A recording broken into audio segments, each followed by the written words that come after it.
큐즈라 girlfriend, boyfriend, husband या wife 찍다 얘기를 말라 다른 중국어로 된 데서 비디오 타이틀로 그러더라나 a horrifying love story that nobody wants nga 고민도야 된다 horrifying love story 된데 큐즈라 고민 말라 고민도 지단 큐즈가 원신이나야 nga true crime stories인데 백거 당하나요 당할 야갈 되어라 뉴스 나타다 그랬던 얘기 headlines 리로 찍레지 켄자들 리르다 믹스기 relationship 간로야 깨자 켄존 리르다 야갈 돼 마제 crime 롤다 다다 버레다 그래서야 백거 당이 하고라 다른 외로디 고네 슈버 따오라면서 중간서 고수일에 둥가르시다 상황이 영ഞ്ഞ 떠는데 가르치오도 간데레샤 가르충샤 상황이 영ഞ്ഞ 떠야래 아니 교수 라징 mushroom like share and subscribe होजा so let's go 17 मार्च 2025 को record हुई इस video में प्रगति यादव नाम की यह लड़की अपनी शादी के बाद खुशी से रील बनाते दिख रही है और इस खुशी की वजह है प्रगति का 3 साल पुराना प्यार दिलीप सिंह यादव, जिसके साथ उसकी मात्र 12 दिन पहले ही यानी 5 मार्च 2025 को लव Bro, 예전아 중도다. 예전아 literally mastering वाला. Like दावचिक टोयदा है वो दावचिक टोसा रो. Oh my god man. Marriage हुई थी। यह खुशी इसलिए बड़ी लग रही थी क्योंकि काफी कोशिशों के बाद दोनों अपने परिवार को राजी कर इस शादी के बंधन में बंधे थे और 3 दिन के अंदर ही प्रगति ने ससुराल में सबका दिल भी जीत लिया था। दिलीप के घर में खुशियों ने दस्तक दी ही थी, लेकिन किसी को खबर नहीं थी कि इन खुशियों के पीछे पीछे एक मातम भी दबे पांव कदम रख चुका था। 19 मार्च 2025 औरैया के दिबियापुर में रहने वाले दिलीप की शादी को मात्र 14 दिन ही हुए थे और होली का त्यौहार मनाने के बाद ही वो अपने काम पर लौट गया था। दिन भर में सारा काम निपटाने के बाद वो एक रेस्टोरेंट पर खाना खाने के लिए रुका, जहां उसने अपने बड़े भाई संदीप और वाइफ प्रगति को कॉल करके बताया कि उसका बेला गांव में काम खत्म हो गया है और अब वो वापस लौट रहा है। यह कॉल उसने दोपहर के वक्त बेला गांव से की थी और वो दिबियापुर में अपने घर से सिर्फ 27 किलोमीटर ही दूर था, यानी वो घर से मात्र 40-50 मिनट की दूरी पर था। लेकिन देर शाम तक जब दिलीप घर वापस नहीं लौटा तो परिवार वालों ने दिलीप की लोकेशन जानने के लिए उसे कॉल किया, पर उसकी कॉल लगी नहीं। पहले सभी को लगा कि किसी काम से दिलीप कहीं रुक गया होगा, लेकिन देर रात तक भी जब दिलीप घर नहीं लौटा और ना ही उसकी कोई कॉल आई तो सबको बेचैनी होने लगी। इसलिए फिर से सभी ने उसे कॉल किया। इस बार कॉल उठी तो पर उस तरफ से जो आवाज़ आई वो सुन के परिवार वालों के पैरों तले जमीन खिसक गई, क्योंकि दिलीप के फ़ोन से यह कॉल औरैया पुलिस उठाती है, जो उन्हें बताती है कि दिलीप बुरी तरह से घायल है और हॉस्पिटल में एडमिट है। जो शख्स अभी कुछ घंटे पहले तक सही सलामत हो, उसकी ऐसी खबर परिवार में किसी के लिए भी सदमा ही होगी। खुद को संभालते हुए पूरा परिवार हॉस्पिटल पहुंचता है, जहां दिलीप जिंदगी और मौत के बीच झूल रहा होता है। दिलीप की ऐसी हालत देख के उन्हें समझ नहीं आ रहा होता है कि यह सब कैसे हो गया। साथ ही वो यह सोचकर भी परेशान थे कि दिलीप की इस हालत के बारे में वो अपनी बहू प्रगति को कैसे बताएंगे। बहुत सोचने के बाद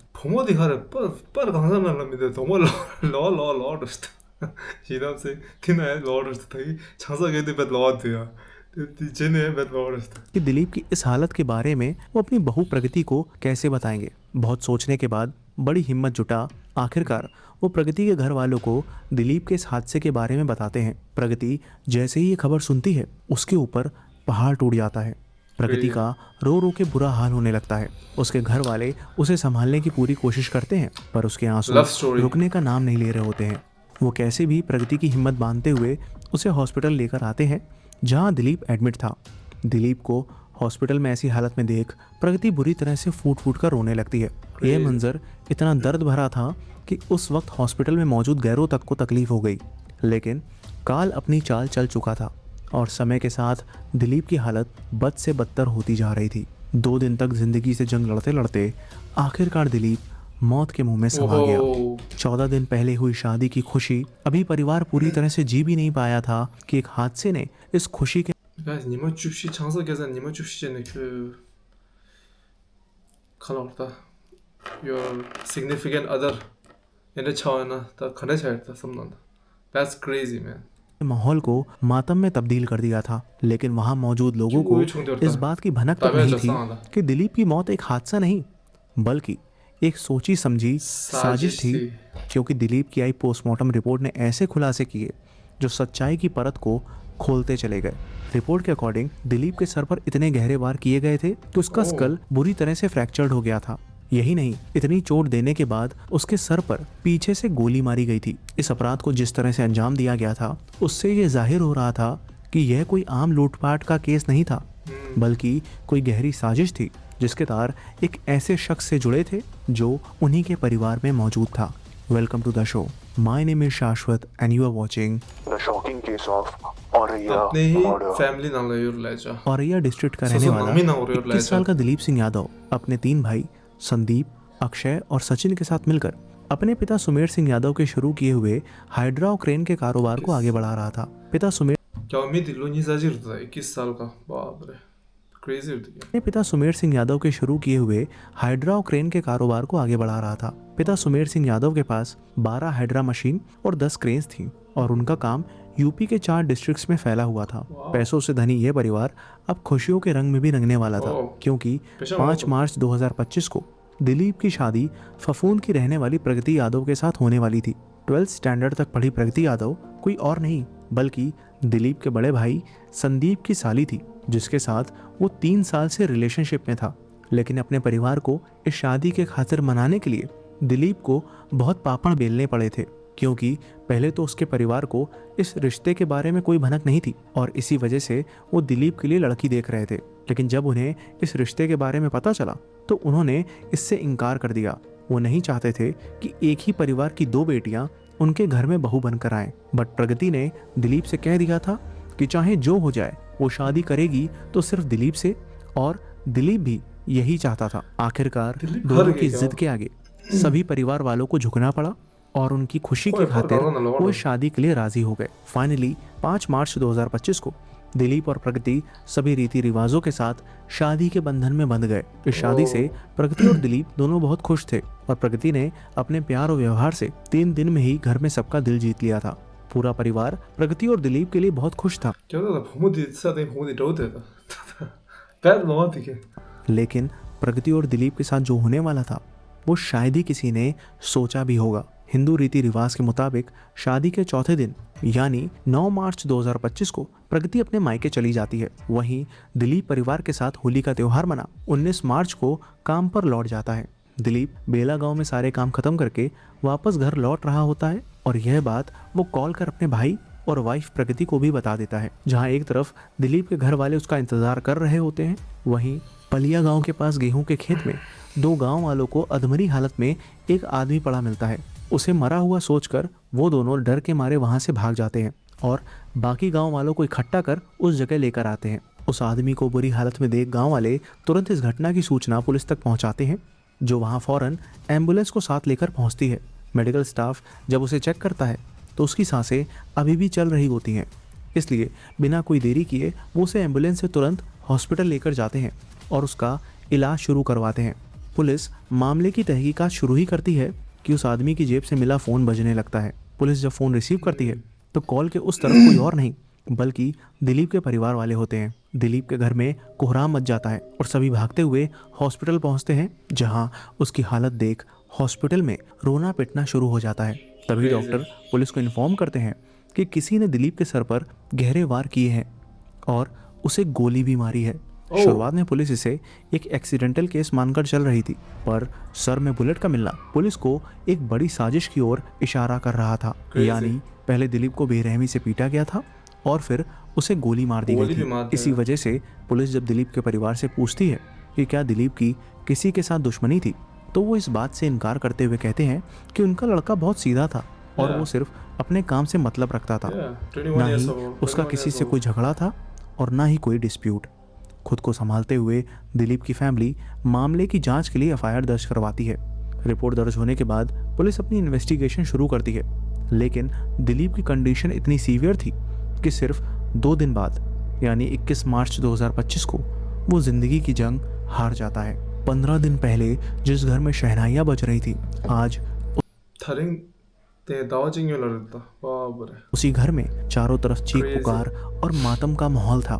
दिलीप का परिवार पूरी तरह बिखर चुका था। सबको घर के जवान बेटे के जाने का दुख तो था ही, पर साथ ही उनको फिक्र सता रही थी अपनी बहू प्रगति की। मात्र 20 साल की उम्र में विधवा हुई प्रगति का रो रो के बुरा हाल हो गया था। जिस दिलीप के साथ उसने 7 जन्मों की कस्में खाई थी, उसके साथ वो ठीक से रह भी नहीं पाई थी। दिलीप की पोस्टमार्टम रिपोर्ट आ गई थी और उसे जिस ब्रूटैलिटी से मारा गया था वो जान के पुलिस के भी कान खड़े हो गए थे। ओके। पूछताछ के बाद पुलिस को यह तो क्लियर हो गया था कि दिलीप के साथ बेला और दिव्यापुर के बीच में ही यह इंसिडेंट हुआ है। सो इसके लिए पुलिस त्रिनेत्र सिस्टम का यूज करती है। ऑपरेशन त्रिनेत्र उत्तर प्रदेश गवर्नमेंट के द्वारा शुरू किया गया एक अभियान है जिसके तहत हजारों कैमरास स्ट्रेटेजिक पॉइंट्स, क्राइम के हॉटस्पॉट, डार्क स्पॉट्स और हाईवेज में इंस्टॉल किए गए हैं और यह सभी कैमरास कंट्रोल रूम से कनेक्टेड हैं। पुलिस इसी सिस्टम का यूज कर उस रूट को खंगालना शुरू करती है जिसमें दिलीप बेला से घर वापस लौटते दिखा हो। साथ ही दिलीप की अपने भाई से हुई आखिरी बार कॉल की टाइमिंग्स के आसपास की फुटेजेस को भी चेक करती है। पुलिस उस रूट के सभी सीसीटीवी खंगालने में लगी होती है कि तभी उन्हें पलिया गांव की तरफ जाने वाली सड़क में लगे कैमरा फुटेज में दिलीप बाइक पर 2 लोगों के साथ जाते दिखता है। दिलीप के साथ ये 2 लोग कौन थे ये जानने के लिए जब पुलिस उनकी आइडेंटिफिकेशन शुरू करती है तो जो इन्फॉर्मेशन उन्हें मिलती है वो बेहद शॉकिंग होती है। दिलीप को बाइक पर बिठाकर ले जा रहा शख्स एक बहुत ही खतरनाक मुजरिम और हिस्ट्री शीटर रामजी नागर था जो कई संगीन अपराधों के सिलसिले में जेल जा चुका था और उस वक्त बेल के चलते बाहर आया था। दिलीप जैसे सीधे साधे आदमी के साथ एक ऐसे खतरनाक मुजरिम का देखा जाना अपने आप में एक रेड सिग्नल था। इसलिए पुलिस की एक टीम बिना देरी किए रामजी नागर को खोजती है और उसे पकड़कर पूछताछ शुरू करती है। पहले तो रामजी नागर कुछ भी नहीं कबूलता है, लेकिन जब पुलिस अपने तरीकों से पूछताछ करती है तो वो उन्हें बताता है कि उसे दिलीप के मर्डर का कॉन्ट्रैक्ट अनुराग यादव नाम के शख्स ने दिया था। अनुराग यादव, दिलीप के घर वाले इस नाम के किसी भी शख्स को नहीं जानते थे और यह बात पुलिस के पूछने पर उन्होंने बताई तो पुलिस भी हैरान थी। पुलिस इस अनुराग यादव को खोजना शुरू करती है और उस हिस्ट्री शीटर की निशानदेही पर आखिरकार उसे पकड़ भी लेती है। लेकिन यह केस इतना सिंपल नहीं था क्योंकि अनुराग यादव के अरेस्ट होते ही पुलिस की एक टीम दिलीप के घर पहुंचती है जहां मातम का माहौल था और परिवार के साथ गांव वाले भी बैठे थे। पुलिस ऑफिसर दिलीप की वाइफ प्रगति को बुला उससे कुछ पूछताछ करने लगती है। परिवार वालों को लगा कि केस के सिलसिले में वो प्रगति से सवाल कर रहे होंगे, लेकिन तभी अचानक पुलिस टीम के साथ आई लेडी कांस्टेबल्स प्रगति का हाथ पकड़ उसे अपने साथ ले जाने लगती हैं। यह देख वहां मौजूद परिवार और गांव के लोग भड़क जाते हैं और वो गुस्से में पुलिस का रास्ता रोक पूछते हैं कि आखिर वो उनकी बहू को ऐसे कैसे उठाकर ले जा रहे हैं। अब जवाब में जब पुलिस उन्हें वजह बताना शुरू करती है तो उनके कहे एक एक शब्द पर वहां मौजूद सभी के लिए यकीन कर पाना मुश्किल था, क्योंकि पुलिस ये खुलासा करती है कि दिलीप की हत्या की साजिश में उनके ही घर की बहू और दिलीप की वाइफ प्रगति का हाथ है। पहले घर के छोटे बेटे की मौत और फिर उसकी मौत में उनकी बहू का ही हाथ होना, यह सुनते ही पूरे परिवार की जिंदगी में भूचाल आ जाता है। सभी के लिए ये समझ से परे था कि जिस दिलीप से प्रगति 3 साल से रिलेशनशिप में थी और जिसके लिए वो सभी से जिद कर अपनी मर्जी से मात्र 15 दिन पहले ही शादी कर दिलीप के साथ जिंदगी की नई शुरुआत करने जा रही थी, आखिर उसी ने दिलीप को मौत के घाट उतरवा दिया। प्रगति के इस खूनी खेल की जो वजह सामने निकल कर आने वाली थी वो दिखाएगा कि कैसे आज के इस दौर में प्यार को इंसानी रूपी इन हैवानों ने अपने लालच के लिए सिर्फ एक खेल बनाकर रख दिया है। इस केस को पूरी तरह से समझने के लिए चलते हैं साल 2020 में, जहां से इसकी शुरुआत हुई।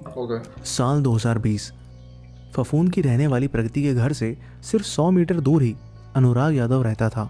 29 साल का अनुराग झिंझक से बीएससी करने के बाद गांव में ही रहने लगा था। उसके पास कोई काम धंधा भले ही नहीं था, लेकिन अपनी झूठी शान भरी जिंदगी का दिखावा जरूर करता था। ब्रांडेड कपड़े और जूते पहनना, महंगी गाड़ियों से गांव में घूमना, फ्लाइट से ट्रैवल करना और महंगे होटल में रुकना। अनुराग ऐसी जिंदगी का शो ऑफ कर इसका रुआब पूरे गांव में झाड़ता था और वो ये सब अपने दोस्तों और रिश्तेदारों के पैसे से करता था, क्योंकि असलियत में तो उसके पास खुद की एक बाइक तक नहीं थी। इन रियलिटी वो अपना खर्चा चलाने के लिए ट्रैक्टर भी चलाता था। अनुराग की इसी झूठी रहन सहन को देख प्रगति उससे अट्रैक्ट होने लगी थी। दोनों के घर भले ही आसपास थे, पर दोनों के परिवारों के बीच काफ़ी दूरियां थी। जमीन के विवाद के चलते दोनों परिवारों के बीच कई बार झगड़ा भी हुआ था और मामला पुलिस तक पहुंच गया था। यही वजह थी कि दोनों परिवारों के बीच कई पीढ़ियों से दुश्मनी चली आ रही थी। इन विवादों के चलते प्रगति सरेआम अनुराग से बात नहीं कर पाती थी, लेकिन उसे देखा जरूर करती थी। वहीं अनुराग भी प्रगति को पसंद करता था। एक दिन जब प्रगति जानवरों को चारा देने गई तो अनुराग मौका पाकर एक चिट पर अपना नंबर लिख प्रगति को पकड़ा देता है और उसे फ़ोन करने को कहता है। अब प्रगति के पास खुद का कोई फ़ोन तो था नहीं, इसलिए अपने घर वालों के सो जाने के बाद अपने पिता के फ़ोन से अनुराग को कॉल कर उससे बात करती है। यह सिलसिला कई दिनों तक चला। फ़ोन पर शुरू हुई बातें मुलाकातों में तब्दील होने लगी। प्रगति की मौसी का घर औरैया शहर के पास था, जहां वो अपनी माँ के साथ अक्सर जाया करती थी। वो मौसी के घर से साईं मंदिर जाने के बहाने निकलती थी और अनुराग को मिलने के लिए बुला लेती थी। फिर दोनों इसी होटल में हर बार मिला करते थे। दोनों के बीच शुरू हुई आशिकी इस हद तक आगे बढ़ गई कि प्रगति के कहने पर अनुराग ने अपना असली नाम मनोज नारायण को बदलकर अनुराग यादव रख लिया था। शुरुआत में तो प्रगति और अनुराग के इस रिलेशन के बारे में उनके घर वालों को कोई भनक नहीं लगी, लेकिन ज़्यादा दिन तक ये सच छुप भी नहीं पाया और यह बात दोनों के घर तक भी पहुंच गई। प्रगति के घर वाले इस रिश्ते को एक्सेप्ट नहीं कर रहे थे, लेकिन प्रगति अनुराग से ही शादी करना चाहती थी। इसी वजह से प्रगति का आए दिन अपने घर वालों से झगड़ा होता रहता। अनुराग से शादी करने की सनक उसके अंदर इस कदर बढ़ चुकी थी कि सबको डराने के लिए वो अपनी नस तक काट चुकी थी। अनुराग जिस हाई फाई लाइफस्टाइल के सपने प्रगति को दिखा रहा था, वो उन्हीं को सच मान बैठी थी और उसे लगता था कि अनुराग के साथ उसकी लाइफ एक फेरी टेल जैसी होगी। Bro, lifestyle 다 지고되네요. 다 인터넷다 탱사로 그냥만 인터넷다. 직수 지고도 배셔만 도에는 통하니 attract 쳐야죠. 그거 대체도 obsessed with Anurag's lifestyle. She wanted to live with it, like, you know, 뭐에다 거의 다 나와도 주의가 있네. 다 lifestyle 이 나만 되죠. 그것도 요 생소도로 समझो होंडो। लेकिन यही सिर्फ उसके बड़े सपनों की वजह नहीं थी। प्रगति की बड़ी बहन पारुल की शादी 2019 में एक करोड़पति घराने में हो गई थी। वो अपनी बहन को अच्छी जिंदगी और सारे शौक पूरे करते देखती थी। अपनी बहन की अच्छी जिंदगी को देखकर और अनुराग की बातों में आकर वो भी शानो शौकत से अपनी लाइफ जीना चाहती थी। लेकिन प्रगति यह भी जानती थी कि फैमिली डिस्प्यूट के चलते अनुराग से उसकी शादी नहीं हो पाएगी, और अगर हो भी जाएगी तो अनुराग उसे वो लाइफ नहीं दे पाएगा जो वो जीना चाहती थी, क्योंकि वो इतना अमीर है नहीं। प्रगति के सपने तो काफ़ी बड़े थे और वो इन सभी सपनों को असल में भी जीना चाहती थी, लेकिन अनुराग के साथ। इसलिए अब प्रगति अनुराग के दिमाग में एक हैवानियत का ऐसा बीज बोने वाली थी जिससे उसके लालची इरादे पूरे हो सकते थे। साल 2022। प्रगति की बहन पारुल की जिस घर में शादी हुई थी वो परिवार फाइनेंशियली बहुत स्ट्रांग था और उस परिवार का छोटा बेटा दिलीप भी अनमैरिड था। सिंस प्रगति का अपनी बहन से मिलने के लिए उस घर में आना जाना लगा रहता था, वहीं दिलीप भी अपनी भाभी के मायके आता जाता रहता था। इसी वजह से प्रगति की दिलीप से अक्सर मुलाकात होती रहती थी और यहीं से प्रगति को दिलीप अपने शिकार की तरह नजर आने लगा। प्रगति ने सोची समझी चाल के तहत पहले दिलीप से दोस्ती की और फिर मिलने जुलने के बहाने उससे नजदीकियां बढ़ाने लगी। प्रगति के फेंके गए इस जाल में दिलीप पूरी तरह से फंस गया था। प्रगति अपने असली इरादों को छुपा दिलीप के साथ कुछ हफ्ते महीने नहीं बल्कि 3 साल तक प्यार का नाटक करती रही। सरप्राइजिंगली इसी नाटक के बीच उसने दिलीप को अनुराग से भी मिलवाया, और ना सिर्फ मिलवाया बल्कि दोनों के बीच दोस्ती भी करवा दी। क्योंकि जब हमने इन्वेस्टिगेट किया तो पाया कि अनुराग और दिलीप एक दूसरे को इंस्टा में फॉलो करते थे। इतना ही नहीं, दिलीप अक्सर अनुराग की पोस्ट की गई फोटोज में कमेंट भी करता था। दिलीप को तो इस बात का जरा सा भी अंदाजा नहीं था कि जिस अनुराग को वो अपना दोस्त बता मिलवा रही है वो असल में प्रगति से किस हद तक जुड़ा है। अनुराग और प्रगति ने मिलकर दिलीप के भोलेपन का फायदा उठा रखा था। जहां एक तरफ प्रगति दिलीप से प्यार का नाटक कर रही थी, वहीं पीठ पीछे वो अनुराग के साथ हर तरह से रिलेशनशिप में थी। इधर प्लान के हिसाब से प्रगति दिलीप को विश्वास दिला चुकी थी कि वो उसे बहुत प्यार करती है और उसके बिना जी नहीं सकती। अनफॉर्चुनेटली दिलीप प्रगति के बिछाए इस जाल में फंसता चला गया। यहाँ तक प्रगति से शादी करने के लिए अपने घर वालों के अगेंस्ट जाकर जिद पर अड़ गया कि वो शादी करेगा तो प्रगति से ही। कितनी दुख की बात है कि जहाँ एक तरफ ये लड़का प्यार के लिए अपने घर वालों को मनाने के लिए उनसे लड़ रहा था, उधर ये धोखेबाज लड़की प्यार के नाम पर चक्रव्यूह बना उसे खत्म करने की साजिशें रच रही थी। आखिरकार उसका आधा प्लान तो सक्सेसफुली पूरा हो गया जब दिलीप के घर वालों की मंजूरी से दोनों की शादी हो गई। ये लड़की इतनी शातिर थी कि उसने इस चेहरे के पीछे अपने असली रंग को छुपा रखा था। जहां उसका शैतानी दिमाग दिलीप को खत्म करने में लगा था, वहीं वो चेहरे पर मुस्कुराहट ओढ़े दिलीप के घर वालों का दिल जीत रही थी। सारी रस्में पूरी हो जाने के बाद प्रगति चौथी के बाद घर चली जाती है, पर उसके लौटने की असली वजह यह भी थी कि वो अनुराग से मिलने के लिए तड़प रही थी। 17 मार्च को प्रगति उसी होटल में जाती है जहां वो हमेशा अनुराग से मिला करती थी और वहीं पर वो यह रील रिकॉर्ड करती है। देखने में तो लगेगा कि प्रगति अपनी शादी से खुश है, पर इस हंसी के नकाब को पहने वो इस होटल में बैठ के अपने प्लान को आखिरी अंजाम तक पहुंचाने वाली थी। शुरू से ही प्रगति की प्लानिंग थी कि दिलीप को प्यार के जाल में फंसाने के बाद उसको मारकर खत्म कर देंगे, और वो ये सब इसलिए कर रही थी क्योंकि वो दिलीप की करोड़ों की दौलत पाना चाहती थी, ताकि उस दौलत से अनुराग के साथ रहकर ऐशो आराम की जिंदगी जी सके। इसलिए वो ऐसे तरकीबें सोचने लगी कि दिलीप मर भी जाए और उन पर कोई शक भी ना जाए। इस मर्डर को एग्जीक्यूट करने के लिए अनुराग ने अपने मौसेरे भाई दुर्लभ यादव को इस प्लान का हिस्सा बनाया, जो कि लड़ाई झगड़े और क्रिमिनल बैकग्राउंड का था। दुर्लभ ने पूरे मामले को समझने के बाद अपने दोस्त और हिस्ट्री शीटर रामजी नागर को हायर किया, और रामजी नागर ने दिलीप को मारने के लिए 2 लाख रुपए की सुपारी दी, जिसमें 1 लाख रुपए काम से पहले और 1 लाख काम हो जाने के बाद। पर दिक्कत यह थी कि अनुराग और प्रगति के पास इतने पैसे नहीं थे, इसलिए प्रगति ने दिमाग लगाकर मुंह दिखाई में मिले 70,000 अपने पास ही रख लिए और बाकी बचे 30,000 उसने दिलीप से ही मांग लिए थे। अपने प्यार, अपने होने वाली बीवी के इरादों से अनजान दिलीप को बिल्कुल भी भनक नहीं थी कि उसी के पैसों से उसी की मौत का सौदा किया जा रहा है। एक तरफ प्रगति ने 1 लाख का इंतजाम कर लिया तो दूसरी तरफ अनुराग बाकी के बचे 1 लाख जुटाने में लग गया।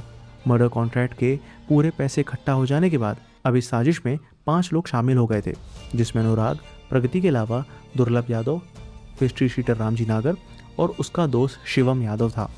अब ये लोग सही मौके का इंतजार कर रहे थे कि कब दिलीप अपने घर से काम पर निकले और उसे इस तरह मौत के घाट उतारा जाए कि दिलीप की डेथ लोगों को मर्डर नहीं बल्कि कोई हादसा नजर आए। 19 मार्च 2025 को जब दिलीप ने बेला गांव से वापस लौटने से पहले प्रगति को कॉल की तो प्रगति ने तुरंत ही अनुराग को दिलीप की लोकेशन बता दी। अनुराग दिलीप की पहचान कराने रामजी नागर, दुर्लभ और शिवम को उस लोकेशन तक लेकर गया और उसकी पहचान कराने के बाद खुद वहां से वापस लौट आया। इसके बाद ये तीनों दिलीप का पीछा करना शुरू करते हैं, जो इस सीसीटीवी फुटेज में साफ नजर आ रहा है। दिलीप का पीछा करते करते वो सुनसान जगह में उसकी हाइड्रा रुकवाते हैं और उससे रिक्वेस्ट करने का नाटक करते हैं कि उनकी कार खराब हो गई है, इसलिए उन्हें उसकी मदद चाहिए। दिलीप उनकी असलियत से अनजान उनसे कार की लोकेशन दिखाने की बात कहता है ताकि वो उनकी मदद कर पाए। इतनी आसानी से दिलीप को मानता देख रामजी नागर अपने और दुर्लभ के बीच उसे अपाचे बाइक पर बिठा लेता है और लोकेशन दिखाने के बहाने वो दिलीप को पलिया गांव में गेहूं के खेत में ले जाता है, जहां रामजी नागर का दोस्त शिवम दूसरी बाइक से उस लोकेशन पर पहुंचता है। दिलीप उस खेत में चारों तरफ नजर फेरता है, लेकिन उसे वो कार नहीं दिखती जिसके लिए उसे लाया गया था। वो कुछ समझ पाता इससे पहले ही वो तीनों मिलकर उस पर हमला कर देते हैं। पहले वो लोग उसे मारते पीटते हैं, फिर बंदूक की बट से उसके सिर पर कई वार करते हैं। इसी गर्मा गर्मी में दुर्लभ गुस्से में आकर देसी कट्टे से दिलीप के सर के पीछे गोली मार देता है। सभी को लगता है कि दिलीप मर चुका है, इसलिए वो तीनों उसकी बॉडी को गेहूं के खेत में ही छोड़कर भाग जाते हैं। लेकिन दिलीप सर पर मारी गई उस गोली से मरता नहीं है, क्योंकि जैसा मूवीज में दिखाया जाता है कि सर पर गोली लगने से हर बार इंस्टेंट मौत हो जाती है, असलियत में यह हकीकत से कोसों दूर है। इंस्टेंट डेथ के लिए ब्रेन स्टेम या ब्रेन टिश्यूज का बुरी तरह डैमेज होना ज़रूरी है।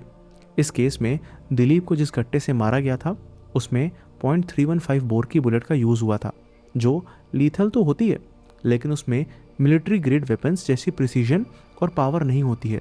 हिस्टोरिक केसेस जैसे American railway worker Phineas Gage case को देखा जाए तो उसके स्कल में 3 फुट लंबा आयरन रॉड घुस गया था और ट्रीटमेंट के बाद वो 12 साल तक जिंदा रहा। सो .315 बोर की बुलेट से दिलीप की तुरंत मौत नहीं हुई, बल्कि उसकी डेथ का रीज़न उसके सर में दी गई वो चोटें थीं, जिसके चलते उसका स्कल फ्रैक्चर हो गया था और इन्हीं हमलों में उसका ब्रेन डैमेज हो गया था, जिसके बाद 2 दिन हॉस्पिटल में अपनी ज़िंदगी की लड़ाई लड़ते लड़ते उसकी जान चली गई। प्रगति और अनुराग के हिसाब से तो उन लोगों ने प्लान को बहुत होशियारी से एग्जीक्यूट कर लिया था, लेकिन पुलिस को मिली सीसीटीवी फुटेज से वो लोग एक एक कर पकड़ लिए गए और उनकी साजिश से पर्दा भी उठ गया। राम जी, प्रगति और अनुराग के अरेस्ट होने की खबर फैलते ही दुर्लभ और शिवम यादव फरार हो गए थे, इसलिए पुलिस ने उन्हें पकड़ने के लिए उन दोनों पर 25,000 रुपए का इनाम निकाल दिया। इसके साथ ही पुलिस ने कई जगहों पर चेक पॉइंट्स भी बना दिए थे। आखिरकार 27 मार्च 2025 की रात को शहबाजपुर बम्बा एरिया में बने पुलिस चेक पोस्ट को जब दुर्लभ और शिवम क्रॉस करने की कोशिश करते हैं तो पुलिस उन्हें पहचान लेती है, जिस पर वो वहाँ से भागने लगते हैं। पुलिस उन्हें पकड़ने के लिए जैसे ही उनका पीछा करती है तो वो दोनों पुलिस पर फायरिंग शुरू कर देते हैं। जवाबी फायरिंग में पुलिस दोनों के पैरों में गोली मार उन्हें दबोच लेती है। पुलिस को उनके पास से 2 पिस्टल्स, लाइव कार्ट्रिजेस, एक बाइक, 2 मोबाइल फ़ोन, आधार कार्ड और 3000 रुपये बरामद हुए। फिलहाल इन पांचों पर बीएनएस के सेक्शन 1031 यानी पनिशमेंट फॉर मर्डर, सेक्शन 61(2) यानी क्रिमिनल कॉन्स्पिरेसी और सेक्शन 35 की धाराएं लगाई गई हैं, जिसमें अगर क्राइम प्रूव होता है तो इन सबको फांसी या उम्र कैद हो सकती है। लेकिन जैसा मैं हर बार कहता हूँ कि असल में क्या होगा यह तो वक्त ही बताएगा, क्योंकि यह केस ये भी दिखाता है कि कैसे हमारा कानून संगीन जुर्म में सजा काट रहे क्रिमिनल को बेल दे देता है, जिसके बाद वो बाहर आते ही एक और जान ले लेता है। शायद इसी सिस्टम की वजह से आज समाज में अपराधी बेखौफ हैं, क्योंकि उन्हें विश्वास है कि इस देश में तो आप मर्डर करने के बाद भी बेल पर बाहर आ सकते हो। प्रगति और अनुराग ने क्राइम को जिस तरह से कमिट किया वो तो इस तरह का था कि मानो दोनों को कानून का कोई डर ही ना हो। असल मामले में तो प्रगति ने कभी अनुराग से भी सच्चा प्यार नहीं किया था, बल्कि उसे प्यार था तो उस दिखावे भरी जिंदगी से जिसे देखकर वो अनुराग से अट्रैक्ट हुई थी और उन्हीं झूठी सपनों की दुनिया को वो असलियत में जीना चाहती थी। इसमें अनुराग भी कम गुनहगार नहीं है, क्योंकि वो एक ऐसा शख्स था जो बिना मेहनत के ऐशो आराम वाली जिंदगी चाहता था और बस दूसरों के पैसों पर जीता था। इसी झूठी जिंदगी को जीने के लालच में प्रगति ने पहले दिलीप जैसे सीधे साधे लड़के को अपने प्यार के जाल में फंसाया, फिर इस प्यार के खेल को पूरे 3 साल तक खेला। दिलीप इसे सच्चा प्यार समझ उससे शादी करने के लिए अपने परिवार से लड़ने को तैयार हो गया, लेकिन प्रगति दिलीप की दौलत की लालच में इतनी अंधी हो चुकी थी कि वो सही और गलत का फ़र्क भूल चुकी थी।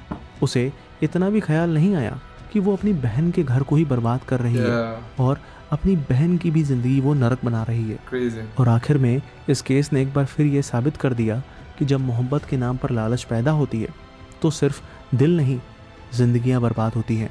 वो कहते हैं ना कि प्यार अगर सौदा बन जाए तो रिश्तों का बाजार लग जाता है।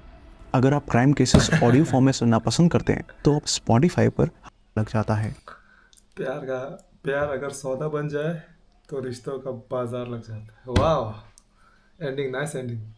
ताchung basically thara resharo hindi ke god masung na khare dulana pomozik du mejim changsa ge du changsa gyasa ne khachi dulana koran kyowa station khajin si dulana koran nyone goro mishima jingem goresha mishima di khada ore jidane namgyu de de lifestyle yo digo de jo jinga de 영화 모란 류 영화는 류 mongo de jo 아니 오늘 등도 아니 범어디 오늘 저랑암네 아니 코양도 넣으시도 근데 콘슨 콜 스페셜 메디어 아니 미 스페셜 engagement 정상게 아니 됐다 가더래 콜세션 콜세네 코 스페셜다 기메라 스페셜이야 다른 거 열어다 오늘 내용 써내죠. That's crazy man. 그거 숨깔래 기업 다는데요. 장사 딱 먼저 보더라. 근데 지금도 답답하다. 다 대사 가라다 대사다 갑자기 게 말다 수수 와이스가 돼요. 이체 수로 이체 오 수로 이체 근데 성 갖고 그랬다. 근데요 수로 이체 오 수로 이 맞춰 니말로 말다. 니말 비례다 있는 대사다 빠다 레벨 제로 빠시 나서 그랬다.